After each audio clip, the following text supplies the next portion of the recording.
नमस्कार, आप देख रहे हैं 5W1H। मैं हूं आपके साथ में मानसा मलिक। सेना के राजनीतिक इस्तेमाल का आरोप लगाने वाली एक चिट्ठी सोशल मीडिया पर वायरल हो रही है। दावा है कि इस चिट्ठी को 150 से ज्यादा पूर्व सेना के अफसरों ने राष्ट्रपति भवन को भेजा है। हालांकि राष्ट्रपति भवन ने चिट्ठी मिलने से इनकार किया है। इस चिट्ठी को लेकर आपको बता दें, कांग्रेस ने सियासत भी शुरू कर दी है, जबकि पूर्व सेना प्रमुख जनरल रॉड्रिग्स और पूर्व वायुसेना प्रमुख एनसी सूरी ने चिट्ठी की बात को ही खारिज कर दिया है।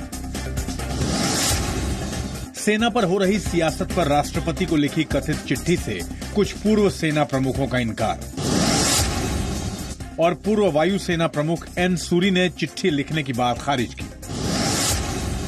आज राष्ट्रपति भवन ने भी कथित चिट्ठी मिलने से इनकार किया है। सोशल मीडिया पर वायरल चिट्ठी को कांग्रेस ने ट्वीट कर बीजेपी पर निशाना साधा था। कथित चिट्ठी पर रक्षा मंत्री ने कहा, पूर्व सैन्य अफसरों के नाम से फर्जी चिट्ठी आपत्तिजनक। रक्षा मंत्री ने यह भी सवाल पूछा कि जब राष्ट्रपति को चिट्ठी नहीं मिली तो सार्वजनिक कैसे हुई। सेना के राजनीतिक इस्तेमाल का आरोप लगाकर राष्ट्रपति को पूर्व सैन्य अफसरों की कथित चिट्ठी पर विवाद शुरू हो गया है। पूर्व सेनाध्यक्ष जनरल SF रॉड्रिग्स और वायुसेना के पूर्व प्रमुख air chief marshal NC Suri ने चिट्ठी लिखने की बात से इनकार करते हुए कहा कि सेना का सियासत से कोई लेना देना नहीं है।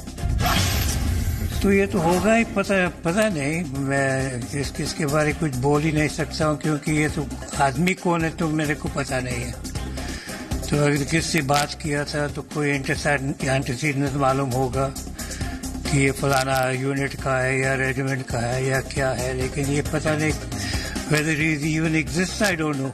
कांग्रेस ने वायरल हो रही चिट्ठी को ट्वीट कर बीजेपी पर सवाल उठाया था। रक्षा मंत्री ने कहा कि पूर्व सैन्य अफसरों के नाम से फर्जी चिट्ठी आपत्तिजनक है। बीजेपी ने कहा कि कांग्रेस झूठ की फैक्ट्री है। Air Marshal Suri and General Rodrigues have said that they have not given their consent for that petition which went to the Rashtrapati. It is very worrying that if people's consent are not even being taken and fake letters, fake allegations are being signed by some vested interest groups, it is absolutely condemnable। कोई कांग्रेस की fake factory इस काम को कर रही है तो निश्चित तौर से ये खुद गंभीर विषय है। अरे भाई, इसमें कुछ लोगों के नाम अगर गलत डाल दिए गए तो विषय है ना वो। प्रधानमंत्री नरेंद्र मोदी ने आज फिर विरोधियों पर कड़ा प्रहार किया। अहमदनगर की चुनावी रैली में पीएम ने कहा कि अलग कश्मीर मांगने वालों के साथ कांग्रेस एनसीपी खड़ी हुई। पीएम मोदी का कांग्रेस पर बड़ा हमला, कहा पाकिस्तान को प्यार करने वाली या जवाब देने वाली सरकार चाहिए। अहमदनगर में पीएम बोले, अलग कश्मीर मांगने वालों के साथ कांग्रेस एनसीपी। आज पीएम मोदी ने कहा, कांग्रेस एनसीपी की सरकार थी तो देश घाव झेलता था। प्रधानमंत्री मोदी ने कहा कि चौकीदार की सरकार घर में घुसकर आतंकियों को मारने की इजाजत देती है। मोदी ने कहा, ईमानदार चौकीदार चाहिए या भ्रष्टाचारी नामदार। पीएम ने कहा, जनता का नारा कांग्रेस को हमेशा के लिए हटाओ।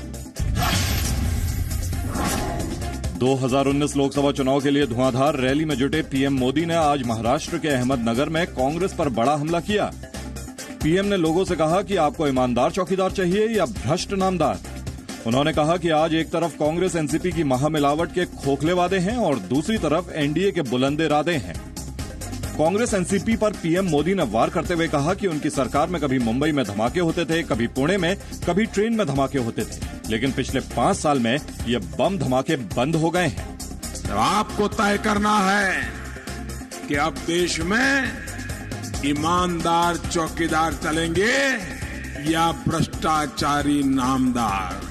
साथियों, एक तरफ कांग्रेस और एनसीपी की महामिलावट की खोखले वादे और दूसरी तरफ एनडीए की महायुति के बुलंद इरादे पर अगर आप नजर डालेंगे तो आपको तय करने में और आसानी हो जाएगी। कांग्रेस एनसीपी ऐसे लोगों के साथ खड़े हैं जो कह रहे हैं कि जम्मू कश्मीर को भारत से अलग कर देंगे। मुझे कांग्रेस के लोगों से कोई उम्मीद नहीं है, क्योंकि ये पाप उन्हीं की पैदावार है। लेकिन मुझे समझ नहीं आता है कि शरद राव पवार को क्या हो गया है।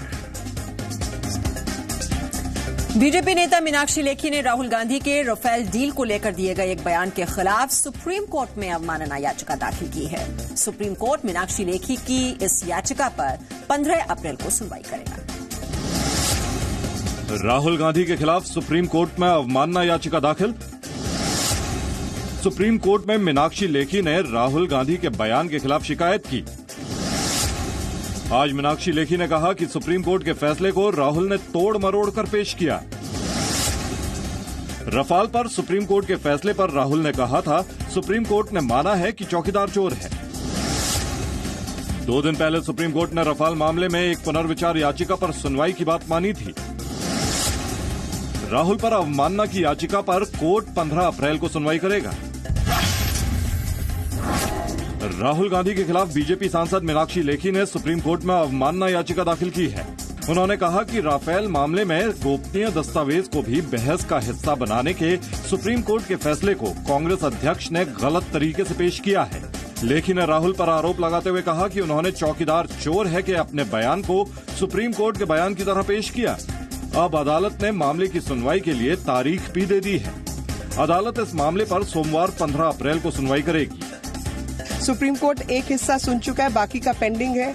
ये तमाम मामला जो है ये किया गया है सुप्रीम कोर्ट के ऑर्डर को भटकाने के लिए। वो बड़ा विषय ये है कि ये किस तरीके से सुप्रीम कोर्ट की अवमानना कर रहे हैं। एक ऐसा इररिस्पॉन्सिबल व्यक्ति जिसको सुप्रीम कोर्ट के ऑर्डर्स पढ़ने नहीं आते, वो क्या भारत का प्रधानमंत्री बनना चाहता है?